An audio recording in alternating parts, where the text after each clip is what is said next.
Simply put, Brad Treliving and the Toronto Maple Leafs have to open up their phones and they have to open up their minds and hear who's interested in some of their players.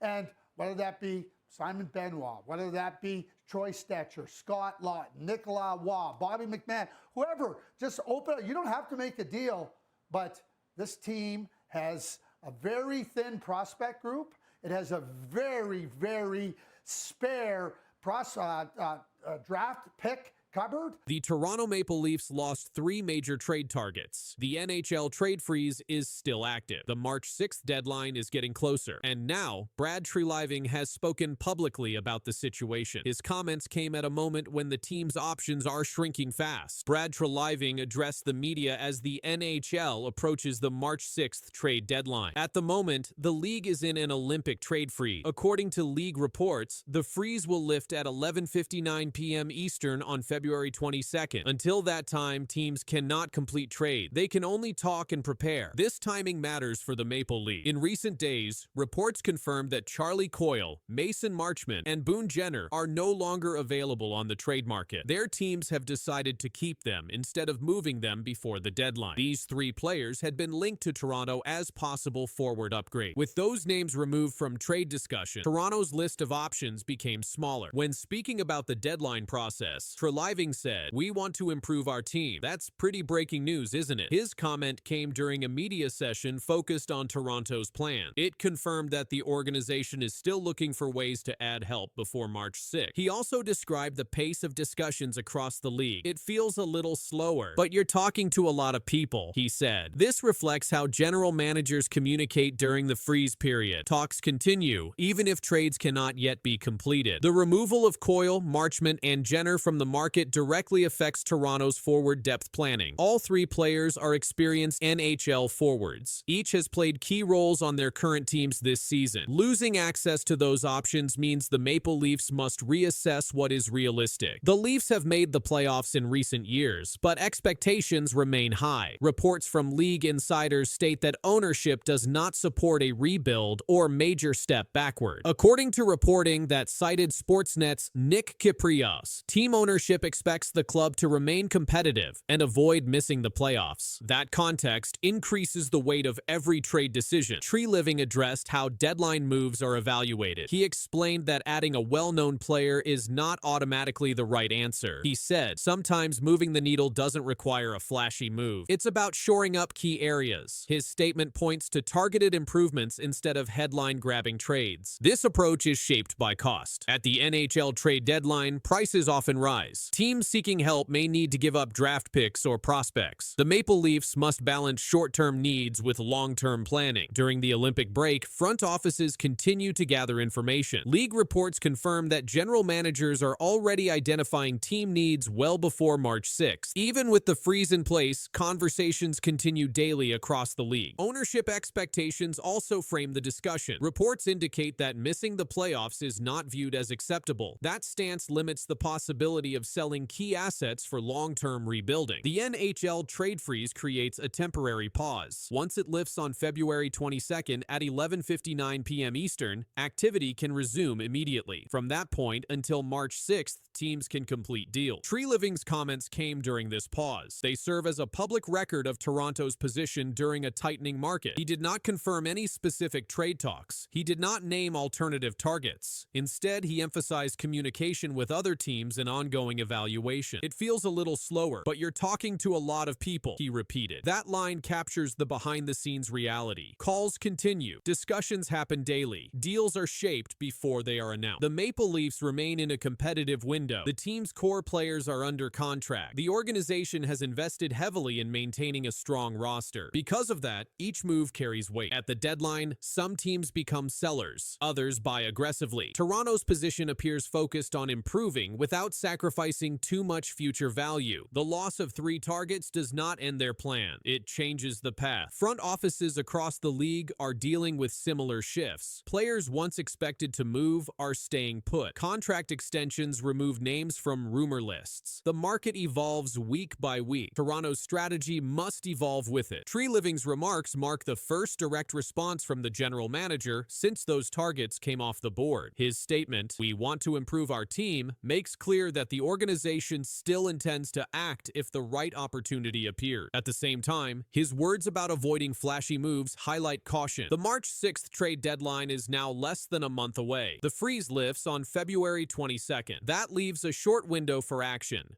Every day between now and then matters. For now, discussions continue behind closed doors. Evaluations continue inside the front office. Other teams finalize decisions on whether they will buy or sell. The Maple Leafs operate within that system. Brad Treliving's public comments provide a clear snapshot of where the team stands during this phase. The deadline clock keeps ticking. Trade targets have disappeared. Options are narrower. Conversations continue. Brad Treliving sent a shock through the National Hockey League this week, and the usual trade deadline noise went quiet, with no big targets and no bold promises. Only a sudden shift in direction that insiders noticed right away. And the signs point to something different happening behind closed doors. And what comes next could change how this season is remembered. The Toronto Maple Leafs have entered a different position than in recent seasons as the National Hockey League trade deadline approaches. And this shift has been acknowledged in reporting focused on the team's direction and management strategy. Instead of preparing to add roster help, league observers have noted growing signs that the organization may reduce assets. And this would mark a clear departure from the approach used in most recent years. Brad Treliving's role in this change has drawn attention, and reporting has highlighted that the general manager has not publicly committed to being a buyer. Articles covering the situation state that the Leafs are outside a playoff position and have lost ground in the standings, and the gap has increased pressure on management as the deadline nears, but no aggressive acquisition plans have been reported. One widely cited fact in recent coverage is that the Maple Leafs have not been sellers at the trade deadline since the 2015-16 season, and that year ended without a playoff appearance, and roster changes followed. Since then, the team has consistently aimed to add support pieces instead of moving players out, and current reporting indicates that this pattern may not continue this season. Trade board analysis has placed Toronto among teams being monitored for potential selling activity, and these reports emphasize that selling does not imply a full teardown. Instead, it reflects a situation where management may move select players rather than commit future assets, and the approach has been described as controlled and limited, consistent with Treliving's past deadline behavior. Coverage of Treliving's career shows a consistent pattern, and during previous trade deadlines, his transactions tended to involve depth moves and draft capital rather than major roster changes. Articles examining this history state that his deadlines rarely included large acquisitions, and this background has been repeatedly referenced as context for Toronto's current position. Team performance has played a central role in this discussion, and recent reporting notes that the Leafs are several points out of a playoff spot with limited time remaining before the deadline. Analysts have connected this standing to internal evaluations taking place within the organization, and losses during a recent homestand have been cited as contributing factors increasing scrutiny on short-term strategy. As these details surfaced, the language around Toronto's deadline plans began to shift, and reports stopped focusing on who the Leafs might acquire and instead examined which assets could be moved. That change alone has altered expectations across the league, and the consequences of that shift are still unfolding. Recent reporting has narrowed its focus to how Brad Treliving is expected to operate if the Maple Leafs proceed without buying and coverage. From trade deadline analysts states that the organization is evaluating flexibility rather than upgrades. This assessment is tied directly to roster status, contract timelines, and the standings picture that continues to limit margin for error. Articles examining Toronto's position emphasize that selling does not require dramatic action, and instead it centers on measured decisions involving roster players whose contracts expire or whose roles may change. Analysts writing about this scenario have pointed out that this type of approach aligns with Treliving's documented trade deadline history, and past transactions under his management often involved moving veterans in exchange for draft picks rather than acquiring short-term help. Treliving's previous deadline activity has also been revisited in detail, and one article noted that Brad Treliving's history as a trade deadline seller hints at small moves only for the Maple Leafs, and that line has been cited as evidence that any selling would likely remain controlled. The same coverage emphasized that his past trades prioritized asset value over immediate results. Team results have continued to influence this discussion, and recent coverage pointed to a difficult stretch of games, including losses during a homestand, as a turning point in deadline conversation. Analysts tied those results to internal reassessments happening behind the scenes, and as losses accumulated, reports began shifting from playoff scenarios to long-term planning. As this information circulated, trade boards began listing Toronto as a team to watch, and the focus was no longer on buyers lists, but on availability and timing. Reporting stressed that the league has taken notice of this shift even without official announcements, and the silence itself has been described as meaningful. With the deadline approaching and no indication of aggressive buying, the Leafs' direction has remained under scrutiny. and each update has added another layer to the story, and the full impact of these decisions has yet to become clear. I mean, I think that's got to be the main, point of focus each and every night. Like, we don't have to be the best team in the world every single night, but we need everybody to compete. We need everybody to just play good. Everybody just has to go out there and do their job and play good.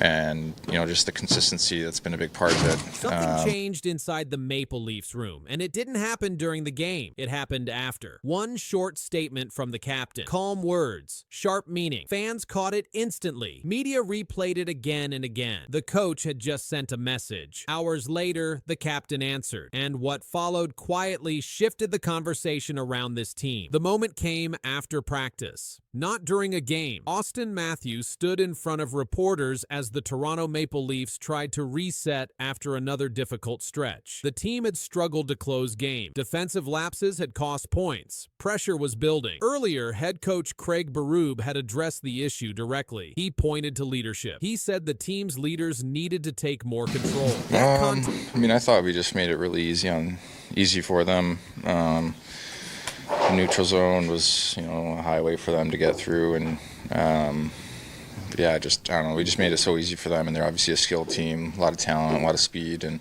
I don't think we put enough stress on them on both sides of the puck. That context mattered when Matthews spoke. Matthews did not raise his voice. He did not criticize teammates. He did not challenge the coaching staff. His words were measured. "We can all be better," Matthews said. He pointed to the last two games and called them frustrating. He added that responsibility would fall on the leaders and said he was fine with that. He stressed grinding, consistency, and sticking to what worked earlier in game. They came hours after Berube's blunt assessment following a loss, when the coach said the leaders had to take control more than they were. Berube's style has been direct since arriving in Toronto. He speaks plainly after losses. He places accountability where he believes it belongs. After recent results, that spotlight turned toward the leadership group. At the same time, Berube had been openly praising Matthews' on-ice play. Before a recent game, Berube said Matthews was driving play, creating chances, and playing with pace and determination. That praise was public. It was specific. It focused on effort and approach, not just scoring. This exchange happened during a stretch filled with major moments for Matthews. He had just returned from injury. Soon after, he broke the Maple Leafs' all-time goal-scoring record, passing Matt Sundin. He scored his 421st goal in fewer games than any player in franchise history. That achievement came during a loss, which kept the focus on team results rather than celebration. Inside that environment, Matthews' words took on extra meaning. The captain was not speaking as a player chasing milestones. He was speaking as the face of the team during a moment of scrutiny. His message echoed the coach's demand for urgency and detail. It reinforced accountability without pointing fingers. Fans noticed the timing.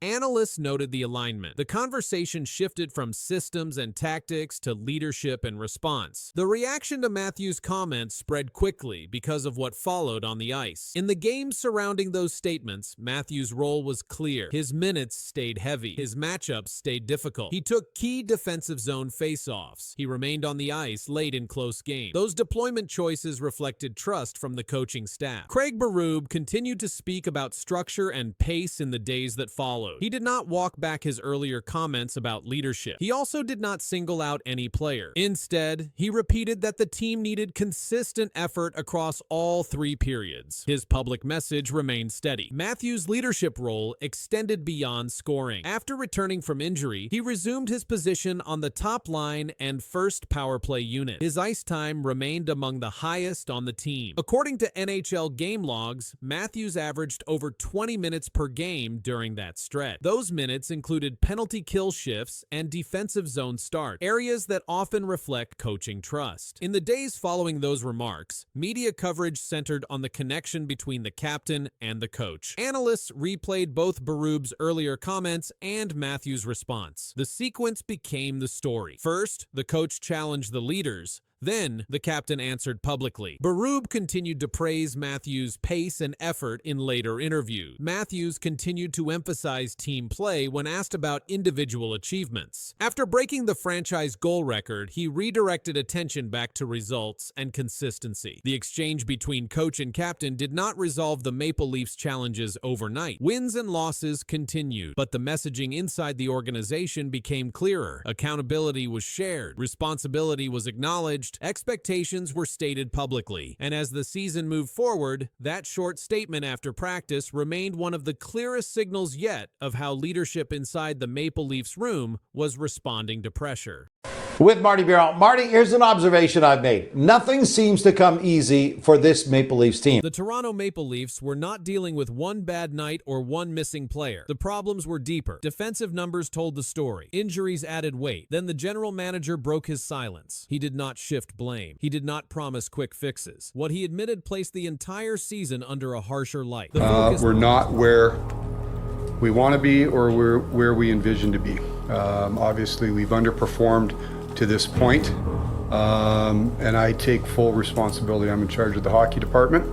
I've put the people in place on the ice, off the ice, so the responsibility lies with myself, and we start today and every day trying to get ourselves back up and going and improve where we are. The focus moved sharply to Brad Treliving after the Toronto Maple Leafs continued to struggle through the early portion of the season. During a media availability, the general manager addressed the team's performance directly. He stated, "We've underperformed to this point." That statement placed responsibility at the top of the organization, not on individual players or coaching staff, and it marked one of the clearest acknowledgments from the front office this season. Treliving expanded on that position by stating, "I'm in charge of the hockey department. I've put the people in place on the ice, off the ice, so the responsibility lies with myself." The comment removed ambiguity about where accountability rests. At the time of those remarks, the Maple Leafs held an 8-9-2 record. They ranked second last in the Eastern Conference. The team had also allowed the second most goals per game in the league. Brad Treliving, the general manager,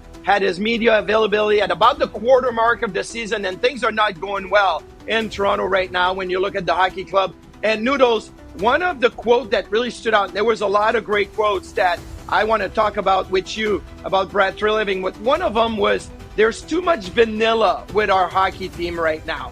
And when I think of Brad Treliving talking about we need a new DNA, and right now he's saying there's too much vanilla, I mean, this is a pretty significant message to the players. Attention then shifted to the team's identity. Treliving described the Maple Leafs on-ice product as too much vanilla. The description pointed to inconsistency and a lack of complete performances rather than isolated mistakes. He also stated that the issues were not limited to specific players. Put anybody in the uniform and playing the way we're playing, we're probably going to have the same result. The general manager also addressed speculation around immediate roster changes. Treliving stated, "You're not trading your way out of problems." That remark signaled resistance to quick external fixes. Instead, he emphasized that improvement must come from within the existing group. At the same time, he publicly reaffirmed his support for head coach Craig Berube, stating, "Craig didn't become a bad coach overnight," and adding that he had all the faith in the world in him. These statements surfaced as injuries continued to impact the roster. Veteran defenseman Chris Tanev suffered a groin injury described in reports as potentially long-term. Other players dealt with lower body issues, further limiting lineup stability. With performance concerns already present, the injury situation increased attention on roster depth and long-term planning, and that pressure remained fixed on the general manager as the situation continued to develop. The situation intensified as external pressure met internal limitations. Reports published in early January indicated that roster planning had become more complicated due to injuries,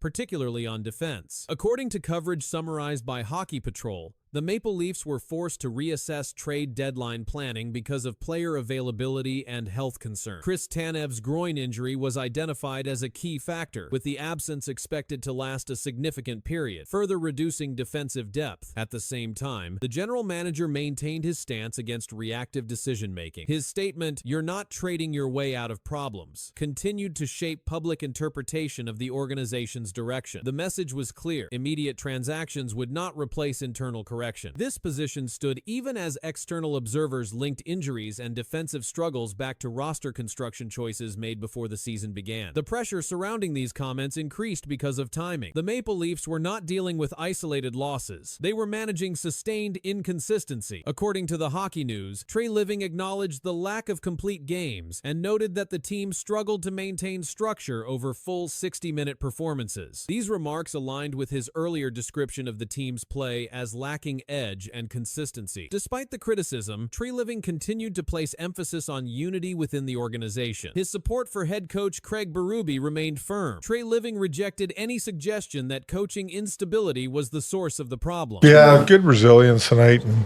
character coming back, kept coming back the whole game, but we stuck with it, and I thought guys had good attitude and kept competing and doing good things, and ended up scoring some goals, which we needed.